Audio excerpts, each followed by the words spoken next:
Hi guys. Magandang umaga, tanghali, at gabi sa inyo lahat.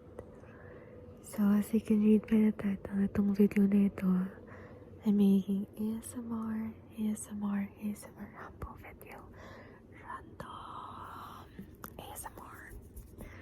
So, initially, mag-film dapat ako ng therapy session part 2.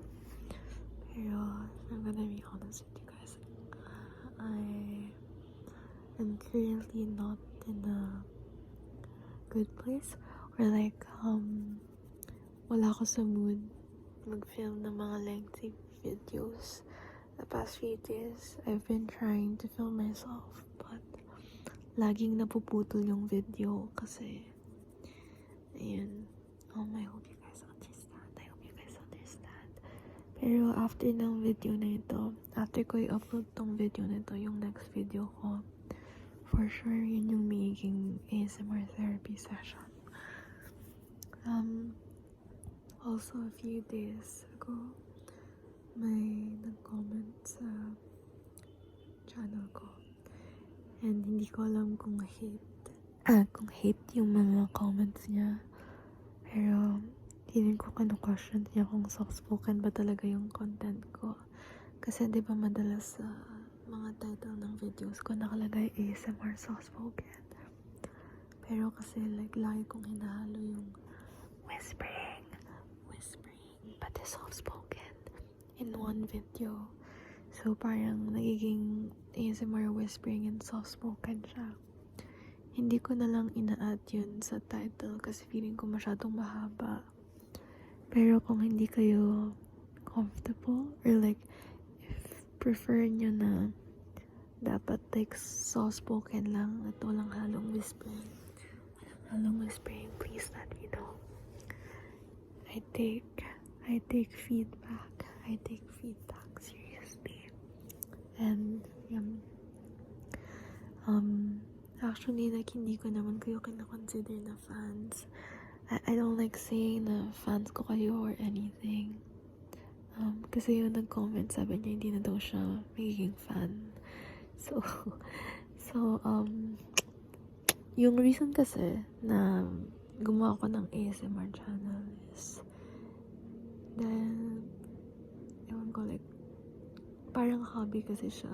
And I also wanted to post ASMR videos na, yung comforting roleplays. Kasi yun yung favorite type of videos ko. And soft-spoken. So yun yung reason bakit ako nag-start ng channel. Hindi ako nag-start ng channel para maging famous or para magkaroon ng madaming subscribers. And yun, na-appreciate ko lahat ng comments nyo, na-appreciate ko lahat ng likes, yung pagsusubscribe nyo sa channel ko. Actually, malapit na nga tayo umabot ng 1K. And hindi ko alam anong gagawin ko sa 1K special. Pero siguro kung nakaabot na tayo ng mga 900 subscribers, i-start ko na i-plan kung ano yung 1K special. So yun. Yun lang naman yung gusto kong sabihin tungkol sa comments na na-receive ko. And compared naman sa mga magandang salita na nababasa ko, kaunti lang yung mga medyo weird or medyo parang hate na comment.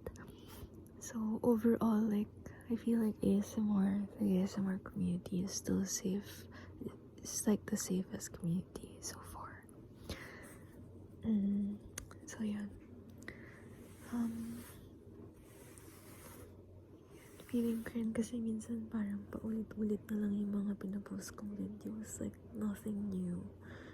So if meron kayong mga suggestions, please let me know. Kasi tinatamad akong mag-isip minsan. So, ayan.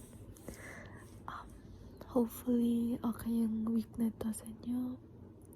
Ako lately, like I said, like I'm not really in the best place right now.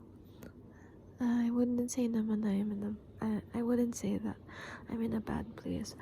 Pero, may mga bagay-bagay na akong inasikaso and minsan nakaka-stress.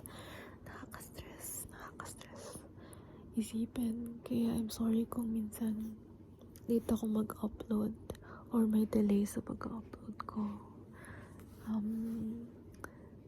May nag-comment din na kung pwede ko ibalik yung 18-minute video ko. Hindi ko alam kung paano kayo mabalik kasi na-delete ko yung video na yun. Kasi na-realize ko na minsan kasi like nire-watch ko yung mga videos ko and kung may medyo off na feeling or feeling ko hindi siya enough, like it's not good enough, then I end up like deleting it or I end up like not uploading. So, ayun, I know sobrang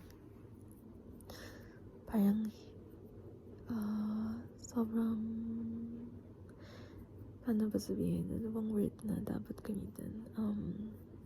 Ayun, may pagka-perfectionist lang talaga ako and tinatry kong hindi nalang panoorin kung mag-post ako ng video kasi lagi kong ino-overthink yung mga small details.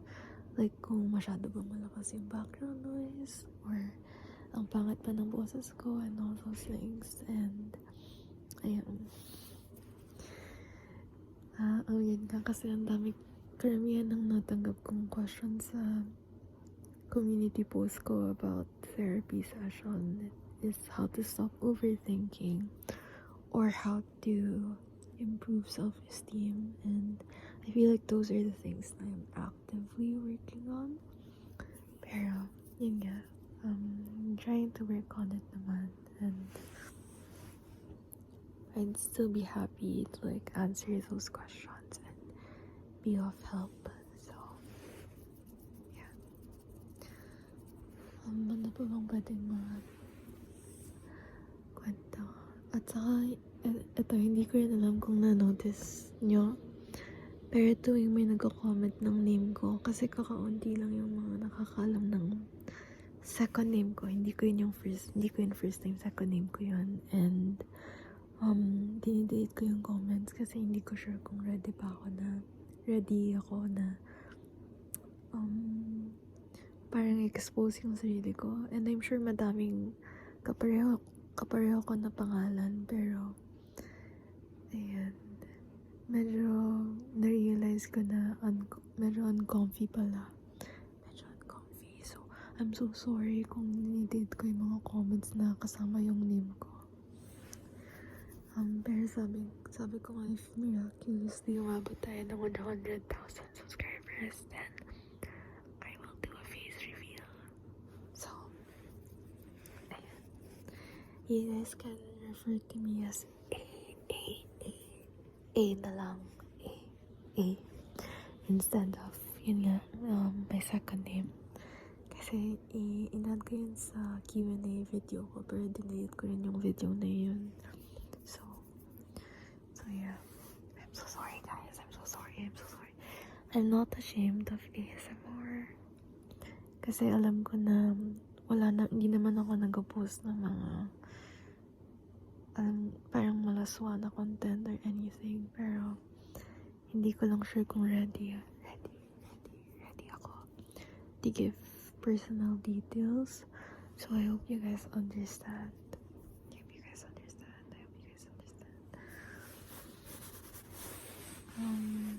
Ayun. I hope you guys had a lovely and productive week. Friday na ngayon. Pag in-upload ko tong video nito, it's Friday night. And I hope you guys get enough rest. Dahil weekend na bukas. Malapit na rin mag-Holy Week. I think Holy Week na next week. Hindi ako Catholic. Pero, ayun. Dahil sa Pinas ako nakatira. Alam ko na marami sa ating nag-celebrate ng Holy Week. And Happy Holy Week, guys. Happy Holy Week.